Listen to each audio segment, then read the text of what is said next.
Soyez tous bénis en Yeshua, et que l'Esprit du Père vous garde dans sa volonté sainte. Certains hommes résistent à la volonté de Dieu. Ce sont ceux qui disent « Dieu a dit », alors que c'est l'homme qui parle. Alors que cet homme qui parle dit « Dieu a dit », et pourtant, il ne fait pas sa volonté. L'homme parle de son propre fond, et dit que c'est Dieu qui a dit ces choses.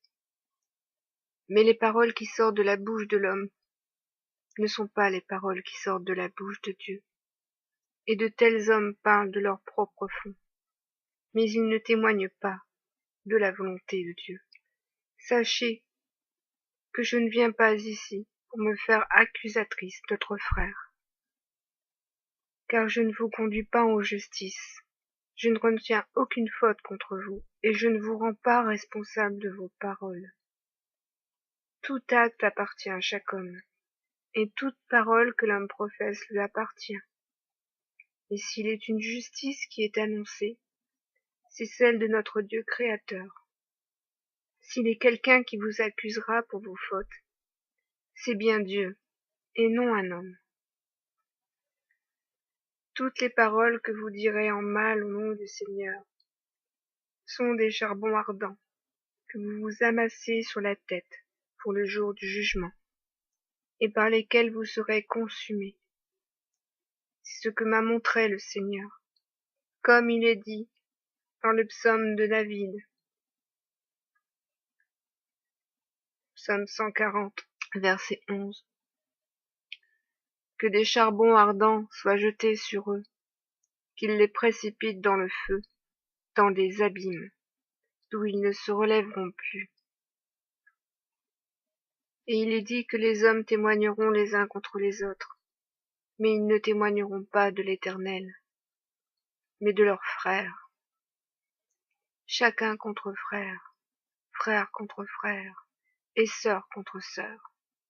Est-ce cela, les enfants de l'Éternel? La postérité sainte, le peuple engendré par Dieu? Est-ce cela la lumière de l'Esprit qui anime le cœur de l'homme dans la justice de la vie? Car je vous le témoigne ici, la lumière de l'Esprit est la loi de vie, et ce que je témoignerai ici est que les hommes n'ont point le témoignage de la loi sur leurs lèvres, mais un autre témoignage, qui élève l'un contre l'autre, ayant pour épée des épées de papier, d'une lettre morte et inanimée, qui n'a point de racine dans leur cœur. Car si le cœur de l'homme est un terreau dans lequel la semence porte des fruits, c'est que ces fruits sont ceux de l'esprit, et non un tout autre fruit. Les fruits de l'esprit sont ceux de la sagesse, de la piété, de la parfaite obéissance à Dieu. Et si l'esprit donne ses fruits à l'homme, c'est parce que l'esprit est vie.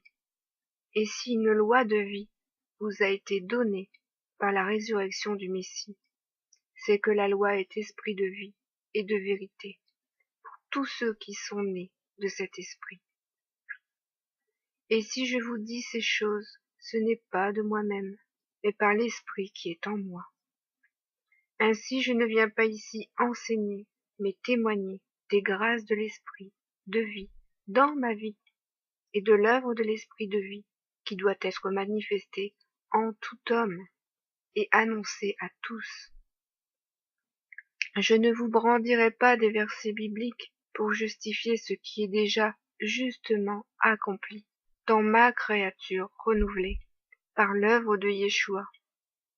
Car Yeshua a renouvelé mon être et m'a relevé de la mort. Et s'il y a des hommes qui se plaisent à retourner l'évangile du Fils et à retourner mon témoignage, c'est qu'ils ne sont pas de moi, dit le Seigneur, et qu'ils ne viennent pas de moi. Car celui qui est issu de la parole vivante a la parole vivante en lui, et reconnaît ce qui est véritable. Aucune séduction ne sera possible pour un enfant né de l'Esprit, né de la vérité, et né de la parole vivante. vous reconnaîtrez la vérité, non celle que vous prêchent les hommes, mais celle que le Fils et le Père manifestent ensemble, dans l'œuvre de leur esprit, en vous. Et la vérité sera en vous, comme une source, et elle sera votre seul flambeau, votre seule lumière, et vous vous attacherez à ce qui est véritable, car le juste est véritable, et le juste suit le témoin fidèle et véritable, qui est l'agneau de Dieu, dans tout son enseignement et dans tous les commandements du Père. Et je dis bien tous les commandements du Père. Alors donc, si je vous ai dit que les hommes n'ont point le témoignage de la loi sur leurs lèvres, mais un autre témoignage, qui élève l'un contre l'autre, ayant pour épée des épées de papier d'une lettre morte et inanimée, qui n'a point de racine dans le cœur, c'est que le Fils a dit qu'il est venu apporter l'épée. Et si certains hommes prennent ce verset pour justifier leur querelle avec d'autres frères au sujet de la parole, en disant que cela est juste, sachez que cela n'est pas saint, et qu'il n'y a pas pire abomination pour le Père que quelqu'un qui prend sa parole sainte pour en faire un sujet de discorde et de querelle. C'est une abomination. Le Fils n'a jamais dit qu'il amènera la querelle ou les disputes de mots, mais il a dit qu'il apportera la division entre les hommes. Il a dit, car je suis venu mettre la division entre l'homme et son père, entre la fille et sa mère, entre la belle-fille et sa belle-mère. Et l'homme aura pour ennemis les gens de sa maison. Diviser veut dire séparer. Diviser ne veut pas dire quereller. Diviser veut dire séparer. Séparer ce qui est pur de ce qui est impur. Séparer, c'est diviser ceux qui marchent dans la vérité de ceux qui ne marchent pas dans la vérité. Quand les personnes sont divisées sur un sujet, en général, à la fin du sujet, il ne s'adresse plus aucune parole, et il ne se parle plus. Chacun part de son côté et va de son côté, et chacun poursuit son chemin, le chemin qu'il a choisi. Diviser ne veut pas dire s'opposer aux autres, dans le sens de se quereller avec les autres. Diviser en hébreu se dit shalak, et shalak signifie répartir, éparpiller, distribuer, mais aussi assigner. Lorsque Dieu divise par sa parole, les hommes sont classés et répartis dans deux camps, selon leurs actes, selon leurs paroles, selon leur fidélité et leur obéissance à Dieu. Il y a donc deux camps, ceux qui ont choisi la vie, ceux qui ont choisi la mort. Shalak veut également dire flatter, car vous le savez, celui qui flatte l'autre le fait généralement par intérêt, soit pour que vous l'acceptiez dans votre camp, ou pour vous amener dans son camp. Et vous voyez comment la parole de Dieu nous révèle ces choses, car elle est d'une très grande sagesse.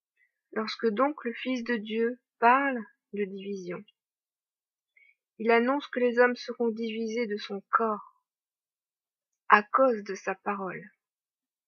Comme l'a dit Jean au chapitre 10 et verset 19, il y eut de nouveau, à cause de ces paroles, division parmi les Juifs. Et sachez qu'il ne peut y avoir de division dans le corps du Messie, car chaque membre a soin des uns des autres.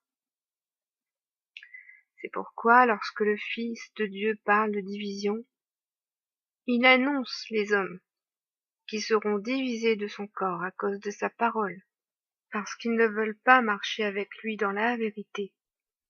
Il n'est donc pas ici question de querelle et de dispute de mots, car l'œuvre de l'épée est l'œuvre du Fils, elle n'est pas l'œuvre des hommes. Soyez tous bénis dans la parole de Yeshua et gardés dans la puissance de l'Esprit par la volonté du Père.